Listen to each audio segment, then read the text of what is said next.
All right, everybody. So I'll get started and I'll just let people in as they show up. But this is narrowing down your documentary ideas with filmmaker, director, and producer Michael Schweisheimer. So I'm going to let Michael tell you more about himself. So glad you guys are all here. I know there were a lot of great sessions to choose from simultaneous to this. So I'm glad to see some of you. And I'm assuming that means you're thinking about doing documentaries for your film festival entry. So I'm going to try to speak in very practical and hopefully accessible ways on this. But in terms of who I am, I've been in the industry for over 30 years, which is a frightening statement for me to make at this point. I own a production company called PWP Video. You may also have taken a class with one of my colleagues, Dave Lamb. Actually know a lot of the people that are here today teaching from this field. Jill's really arranged a great group for you to learn from. But I was asked to kind of give you guys a little bit of an idea of how I actually made it to be in the position that I am. And so I'll tell you two stories. One is I first started working professionally in the film industry. I grew up in the Chicago area and I was a waiter in a pizza joint, which we have a lot of in Chicago. And I was waiting on a couple of guys who were storyboarding something. And I was 19, just started film school. I'm like, is there any way I could help out? And it turned out that these guys were music video of the year directors. And they were doing a volunteer gig for a local band. And so everybody stepped up a role. So like the guy who was the director normally was a props master, stuff like that. So no one was around to be a production assistant. So that was my first PA job, and that got me referred in to be a professional PA. And I was able to enter the industry where I knew nobody by just asking these guys if I could help. And then when I moved to Philadelphia, I went to finish film school at Temple University. And right as I graduated, I developed a lot of relationships in the department.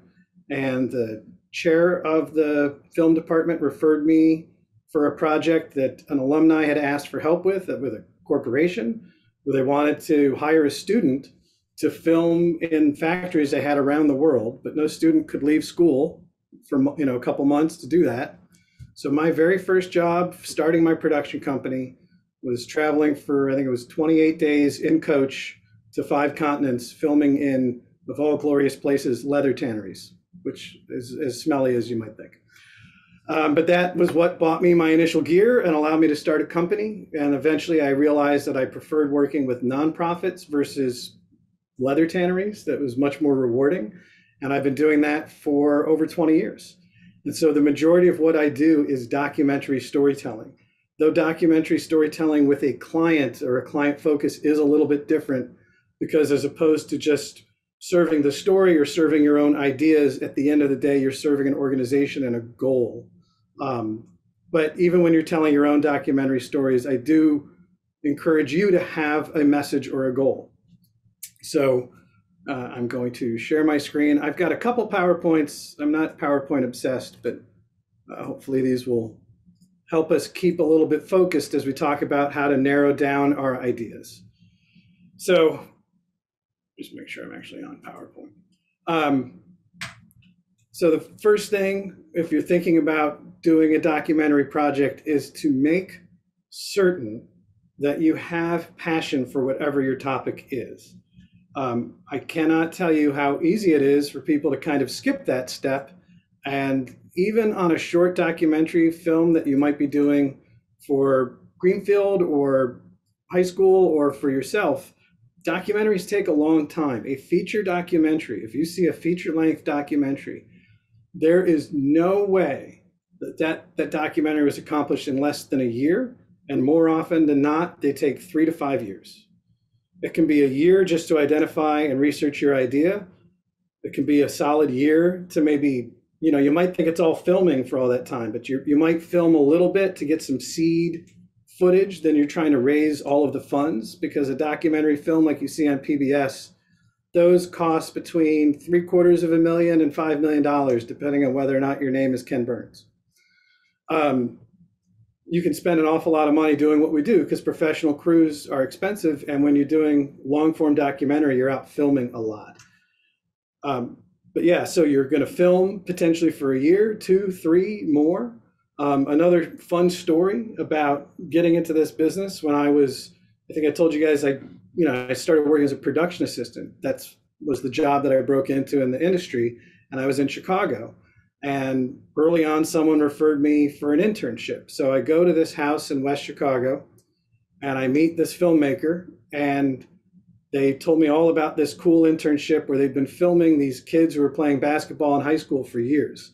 And they showed me shelves and shelves and shelves of videotapes. And they needed help going through and sorting all the footage and keeping everything together. And they'd been filming for 7 years, 6 years, 6 years, I think. And unfortunately, we got to the part where I said, "That's great. I'd love to help. I want to do it. I can give you so many hours, but what's the pay?" And it turned out, of course, it was an unpaid internship.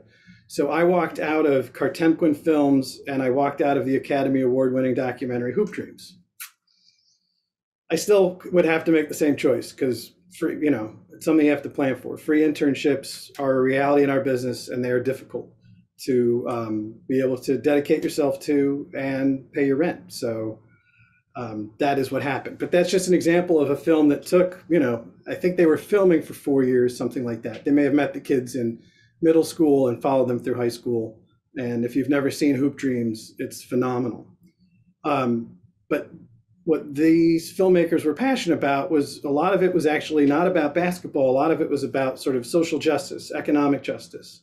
It was about looking at kids in high school in tough neighborhoods in Chicago whose dream of a way to get out of those neighborhoods was through success in professional basketball. And would those dreams actually be able to come true? So they had a theme in mind, and they knew that the odds were, I think they followed 3 or 4 kids, and the film ended up being about 2. But they didn't know where the stories would go, but they had some theories. They had some ideas that, chances were pretty good that these kids that they were going to follow were not going to end up in the NBA. But where would they go? And so how were they going to do that? And how were they going to film that along the way? But they knew that they were passionate about young people, the desire to escape a difficult situation, and the human story of their arc. So think about things that you're passionate about. Do you care about climate change, politics, history? It could be video games. Like pick your area of interest and start from there, and then start thinking about some themes. I guess I have to be on PowerPoint to advance. And then there's also the idea of what do you actually have access to? If you're like any of us could probably make a Hoop Dreams. We can probably find people that play basketball. But who do you know? Who is interesting? Are there people in your lives that have done amazing things or involved in amazing things? If you're interested, if you want to do something about climate change, do you know a climate change activist? Do you know a scientist who's involved with that? Do you know a college professor? Start thinking about the subjects are really going to help you identify that story. Sometimes it could be a place. If you have someone owns something awesome, someone's got an amazing business, a restaurant, a factory, like there could be things within that.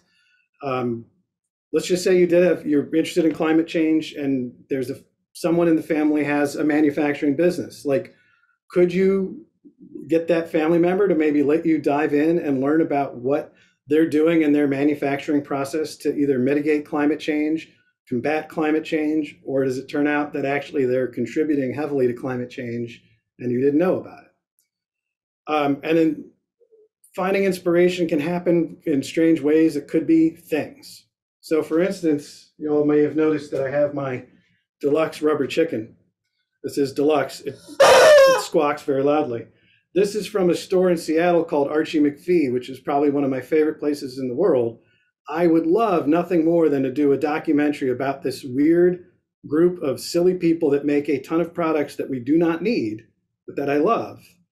But I don't live in Seattle. So this is a project that's been on my mind for a long time, but something that I really want to do is to find out, their slogan is "We make weird." I mean, what could be more fun than to dive into how I ended up with a giant squawking rubber chicken? But you could easily do 5 minutes and have it be interesting just by focusing on this. And I bet you if we dug into it, it would be everything we could find out about What was the inspiration for making rubber chickens? Who designs a rubber chicken? Where is a rubber chicken manufactured? How do you decide who's going to buy a rubber chicken? How do you sell it and market it? And then what kind of an idiot buys it? And that's me. Actually, it was a gift, but I love it. So there's your rubber chicken documentary off of things. But obviously you could focus on things that are more substantial than that. Maybe there's a medal that was handed down to you. Don't fall, chicken. That was handed down to you from a grandparent who fought in a war. Like that one piece of an artifact could open up a whole storyline that you don't know about. Starting to talk to family members to find out, looking for photographs, looking for history about, maybe there was a battle that someone was involved with. My grandfather was actually a soldier in one battle for the Germans before World War I. I've never looked into it, but it's one of the things. I have a photo of him in uniform. It would be awesome to dive in. So you can start with one little thing and really just go down a big old rabbit hole to choose some stories you might want to tell. But do look out. Is there any conflict? So all stories, as you've probably learned in different literature classes or talking about filmmaking in general, generally have some conflict. I've changed it from man versus to human because let's be more inclusive, please. But human versus human versus society versus nature and versus self. This is old hat. But documentaries that have zero conflict, generally speaking, they're just going to be a portrait. So that can work for a short. You can do like a slice of life or a sort of a meditative moment and look at a moment in time. But most stories are driven on some level by conflict. So try to identify if there's conflict in your character, in your place, in your thing. So, there's no conflict probably in the rubber chicken on first thought, except if we get deeper into that, is there actually some conflict in terms of like the battles within the design team? Why does the chicken have a blue bow and not a red bow? Like there could actually have been fights and arguments about passionate designers fighting over the way that rubber chicken would look. So as a documentarian, looking for those conflicts that might be hidden in something that seems innocuous is sometimes where that story is actually going to reside. So keep that part in mind. And if you're going to do something that has absolutely no conflict, if you're going to, let's talk for a second about the small intersection idea. So most of you are going to be doing short documentaries for this film festival. So I was thinking about this within that context. And if you're passionate about climate change, which obviously I am, I keep coming back to it, but you're not going to make a 5-minute version of Inconvenient Truth. And by the way, an Inconvenient Truth was made many, many years ago. So we don't need to redo that. But is there a pond in your neighborhood that you could look at and talk to someone who might, is there a naturalist who's involved with that pond, who's trying to preserve it, who's been testing the water for years to look at how the water levels are changing, or taking the temperature of that pond for years to make sure that, it's not going to suffer from algae blooms, or maybe it is suffering from algae blooms. I live in Germantown. I'm not far from the Wissahickon. There's a whole group called Friends of the Wissahickon that I could talk to and find out just about that creek. And I could maybe even pick a small place within there. I could pick Devil's Pool and find out about all of the trouble with how dirty that water is and the fact that people swim in it. Like you can really pick a very small thing and look really deeply at it and use that as a lens for something much larger like climate change. So, and a lot of times by really digging deep on something small, you can actually open up much broader themes than you might expect by using that lens. So in other words, again, like if you're trying to make the whole story about we could look at COP26. Let's just say we want to do that. That's a big, sprawling, complicated, difficult story. There's been 26 editions of this conference of people gathering and not necessarily getting everything done that we want. But maybe we could go smaller. We could just look at Greta Thunberg and not her whole story, but just what she did at COP. Or we could look at all of the arguments they just had about whether or not they were going to say that coal would be, that we wouldn't support use of coal anymore after this conference, and just the battle over this one word about whether they were going to stop using coal or stop supporting the use of coal. I think that was some of the final language. So like, if you can really think of your big theme and passion and interest, and then look for a really small place, when you start digging into that very, very small place, you can unravel tons and tons and tons of layers.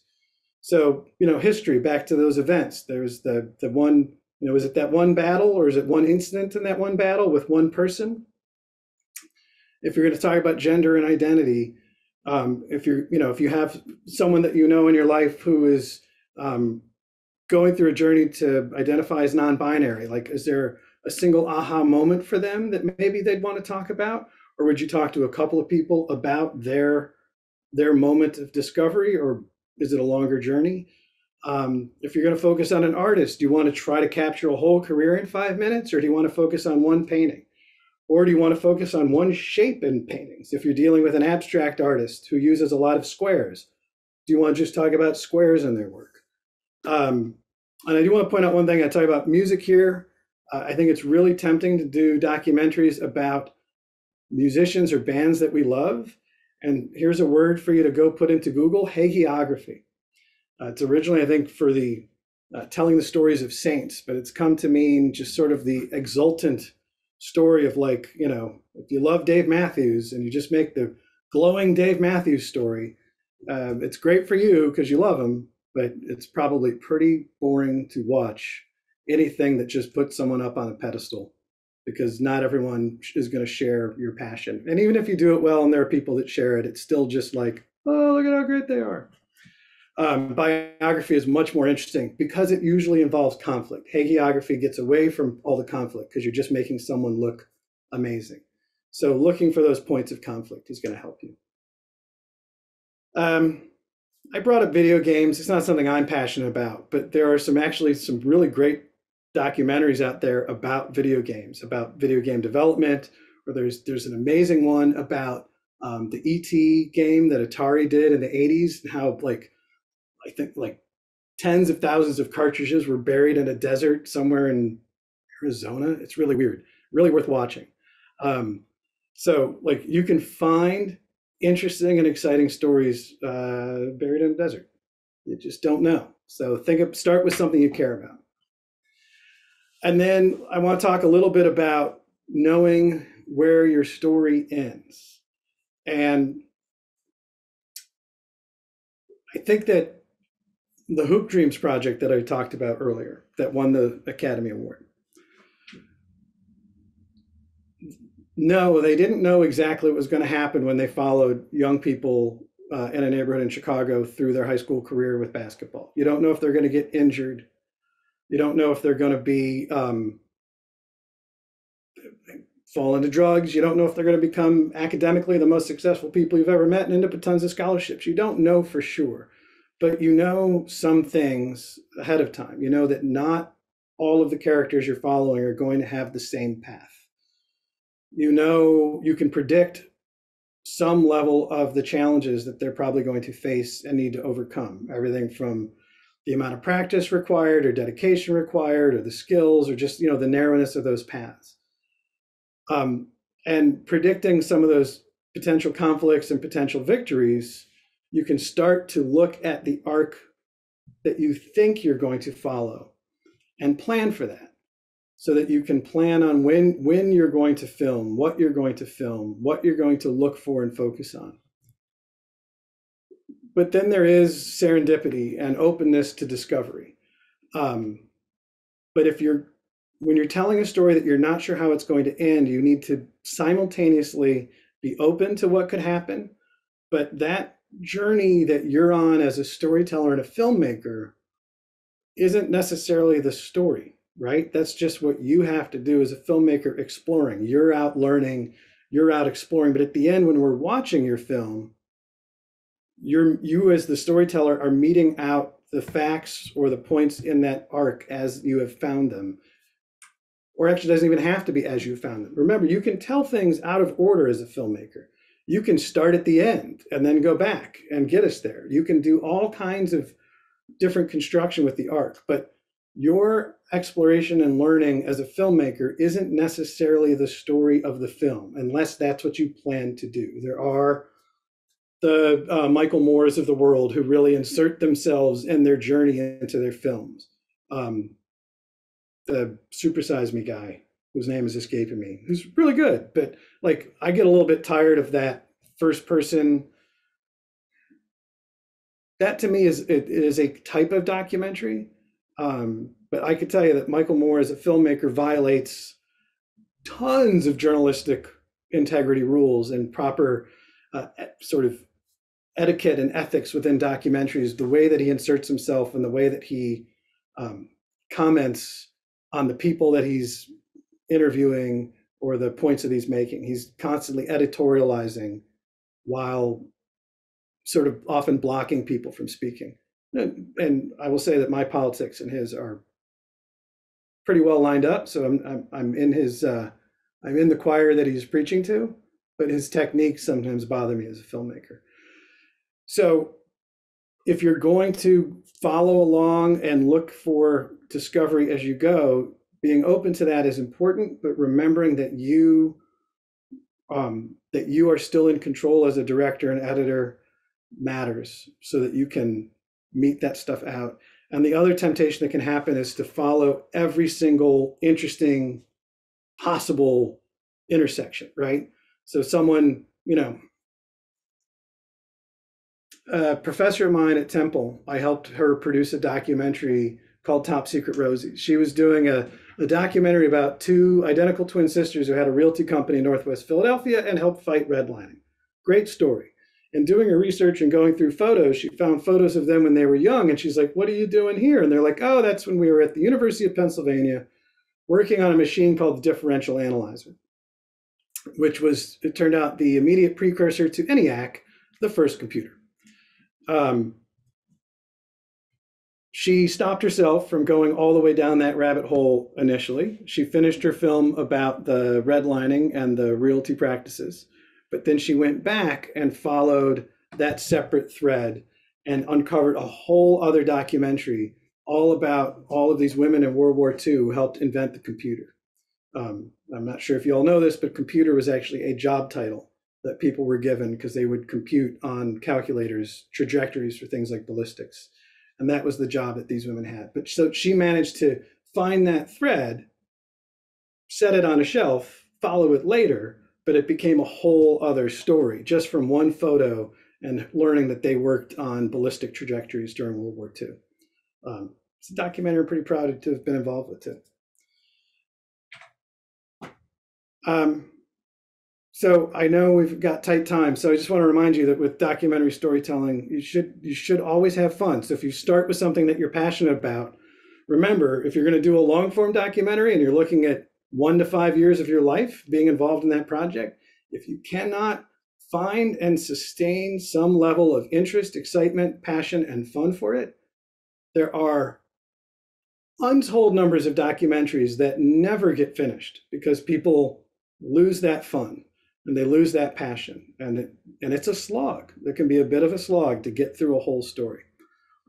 So I am glad that you guys are going to start with shorter documentaries for this.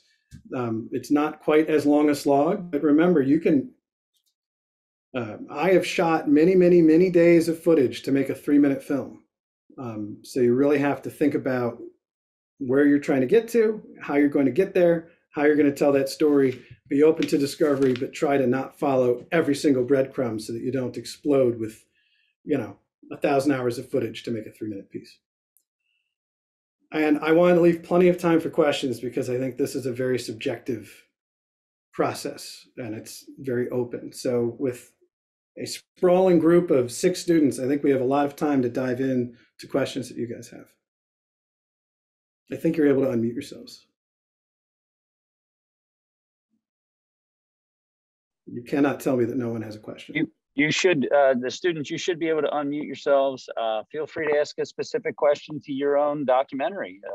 If you already have an idea going and you're trying to figure out how to narrow it down. This is, I mean, I can't think of a better person to talk to about your documentary. So if you have any questions, go ahead.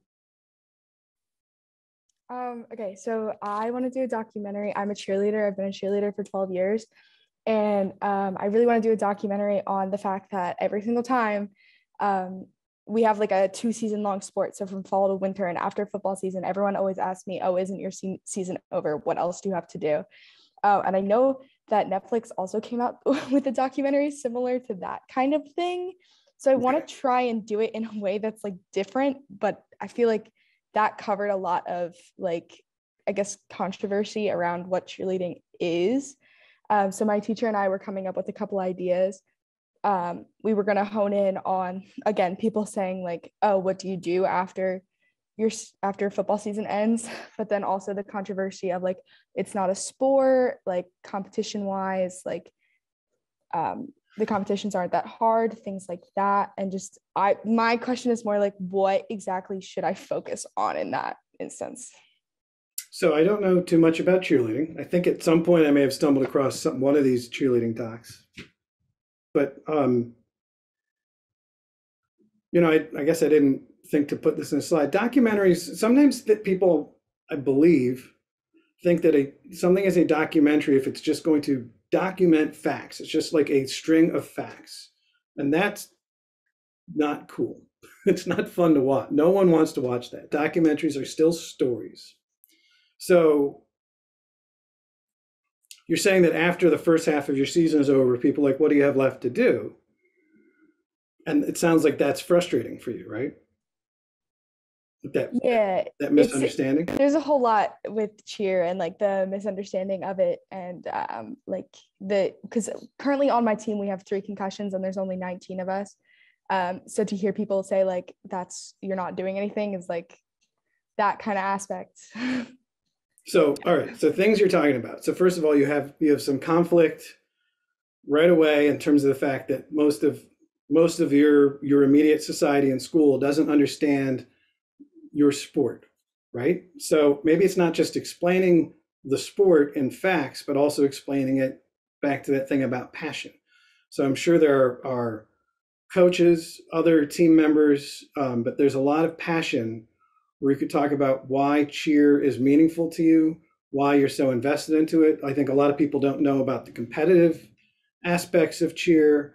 I'm sure there's also a lot of social assumptions around cheerleaders that maybe you could try to dispel or find out if those assumptions are what are attracting some of your teammates to cheer or keeping them from it. Like there's a lot of things that you could look in there. And then the other thing that you mentioned is 3 concussions out of 19.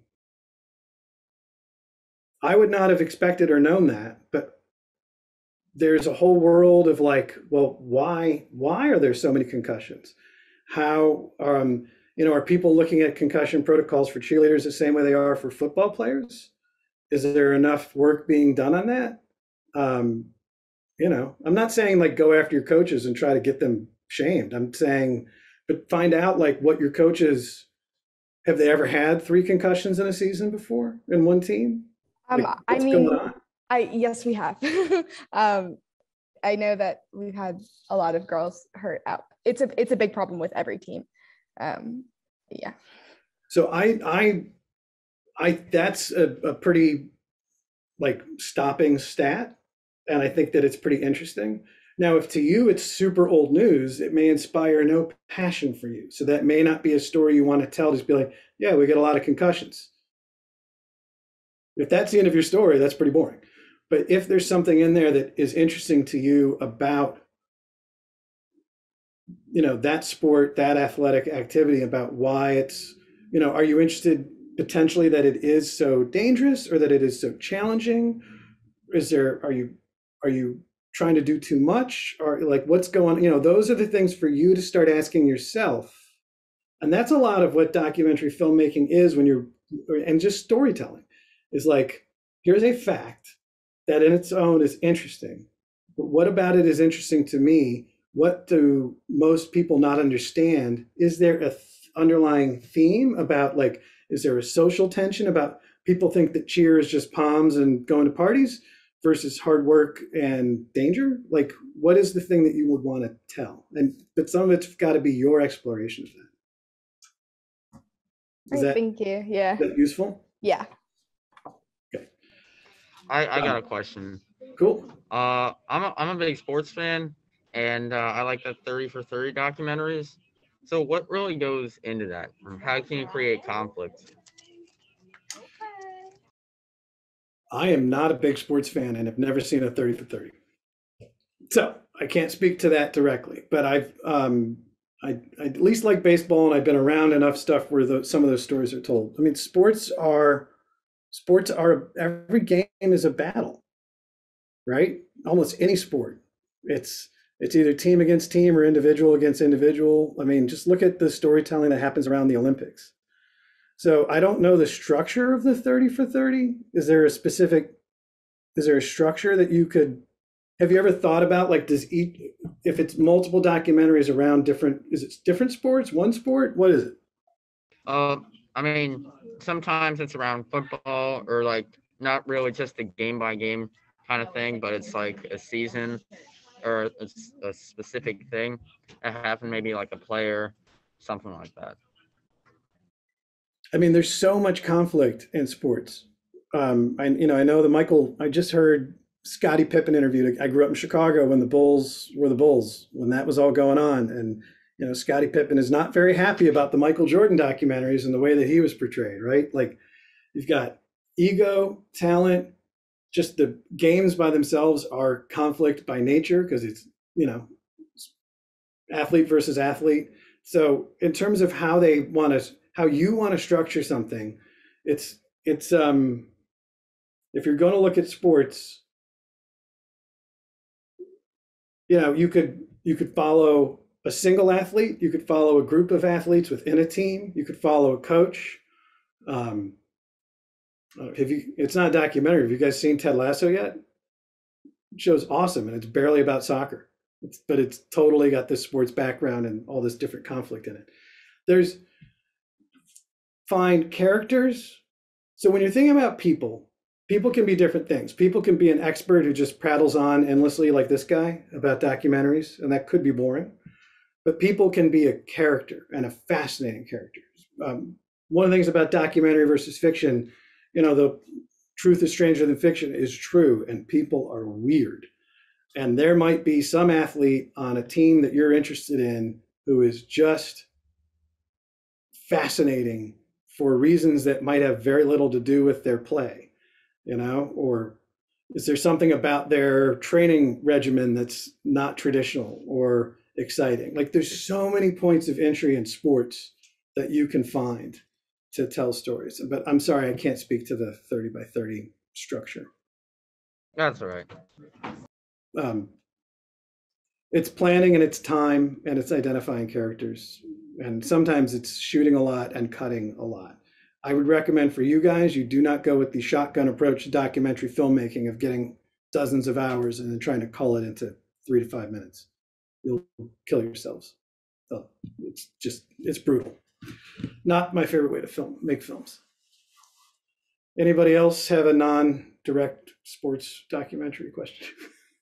Sorry to blow it. So I'll ask a question while they're thinking of more questions. How about the things you physically do to organize your documentary? So, 3x5 cards or multiple pages in a Google Doc, or how do you start to organize your thoughts?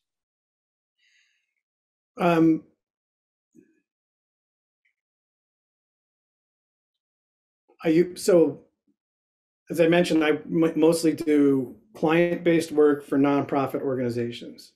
So a lot of times I start, let me see if I can find this document and I'll share it with you. Give me 1 second. I have this document that I call Beginning Questions for Planning a Video. I've been using it for years. It's got just a few questions that work out surprisingly well every time. And stand by, I know I have it in Google Drive.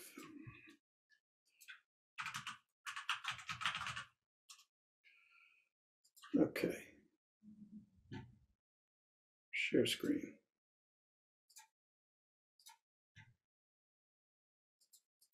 So we'll just go through these briefly, but you can probably do this with any documentary story that you want to do.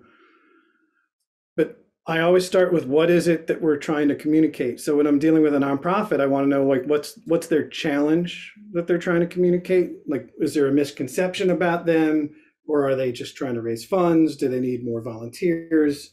But in the case of a documentary around sports, the question for you is, and this goes for the cheerleading as well, like what is it that you're trying to communicate? Is, again, we talked with the cheerleading about a misconception or a misunderstanding. That's a pretty big challenge that you can try to work your way through. I think this question is super important. Who is going to view this? So if we're doing pieces for Greenfield, are we thinking solely of the judges, or do you want to think about other students? Who is it that you're trying to educate or move with your film? And by the way, the answer of everybody is always wrong, because I've yet to meet a filmmaker who has made a film for everybody. We can all find people who still haven't seen Titanic or something. You know, no one gets that audience. So think about who it is and start to define them. So that can be age, location, and one of the ways to do that, we'll get down here, we'll get into distribution. So visual styles, I mean, that's a question for you. Are there other documentaries that you like? I haven't seen 30 by 30, but if that's a style that you like, what is it that you want to take from that style? And trust me, filmmaking is a lot of heavy borrowing. And, you know, that's why you'll start to see, like, if you watch television commercials, there's like things that'll recur in all the commercials for one season. And then the next holiday season, you'll see commercials that look different. We are all looking at each other and learning from each other all the time. So collect those influences. Visual aspects of what you're doing is something important to think about. Sports can be very, very, very visual. Well, it's one of the climate change can be, you can do a lot with nature. What's something else that we talked about? But if we're doing a lot, the thing to be aware of is like the constant talking head documentary stinks. What are things you can see besides people's lips flapping? It's boring to just watch talking head after talking head. So your B-roll in some ways is very important. I will tell you a great way to do documentary filmmaking is if you know you're going to interview 1 or to 3 people, go out, film your interviews, build what sometimes we call a radio edit because it's just the audio edit, build your structure from those words. And then be like, all right, I really wish that I was seeing I talked to this expert about this pond. Now I want to see that expert taking the temperature of the water in the pond. Like you can get very specific as opposed to like going out and trying to guess what parts of the interview are going to make your final cut. Do your interview, make your final cut, and then you can get very specific B-roll and you can get very creative about it. Let's see here. And then this goes back to like, who do we know? Like I'm talking about a nonprofit organization, but what's coming up? Who are the people that are going to be fascinating? What are things we can film? Are you in between seasons in cheer, or are there still things to film right now? Is the sport you want to do your documentary on in season, or is it over? Those are big challenges.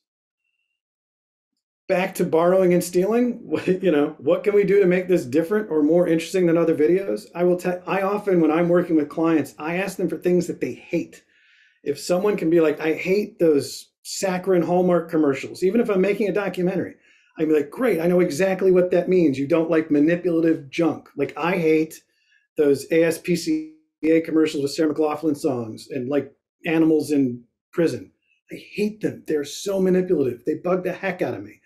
I will never make that kind of film, and I let people know that. But like, you can learn a lot from what you love, and you can learn a lot from what you don't. So think about other videos that you like, and again, back to your 30 by 30 that I haven't seen, go watch a string of them and think about what it is that's working, and think about what it is that is not working that you would do differently or potentially better. It doesn't mean you always have to one-up something you love, but like, how would you put your own stamp on it? What's your approach? Distribution is massive.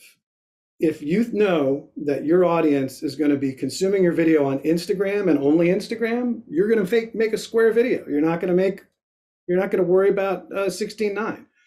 But if you know your video is going to be shown at a festival on a big screen, that's totally different. But if your video is going to be shown on festivals at big screens and looked at on phones, can you really do a close-up of like tiny words on paper? Like you have to think about where it's going to be viewed to make sure it's accessible and still engaging. And it can affect your compositions. You know, it's really hard to have things tiny in a screen if someone's going to watch it on a phone. I always ask about budget, and you guys need to ask yourselves about budget. And budget doesn't just have to be money, it can also be time. You know, if you only have 3 weeks between when you're assigned to make a documentary and when you have to hand it in, that's a big limitation. So be aware of it and think about maybe you're just going to interview one person, one time, you're going to cut, and then you're going to get your B-roll, and you can do that in 3 weeks. And that goes to deadlines and, flexibility and things like that. So I spend, in terms of organizing myself, I'll often do what's called a back time schedule.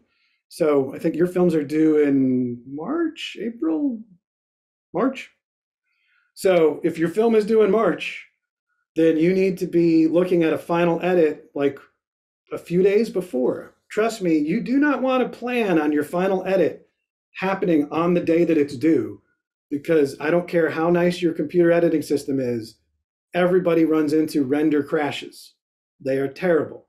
And so you don't want to miss your deadline because you had a render problem or you've had a corrupt piece of data. So you want to start back timing. Okay, I want to be done. It's due on Wednesday. I want to be done on Monday or even the Friday before, which means I need to be doing my color correction and sound mixing before that, which means I need to have gotten to a fine cut. And you can go all the way back to decide how much time you actually have to think about your story concept. Don't forget to include, like, if you're not going to work on your film on the weekends or over holiday break, take that time out.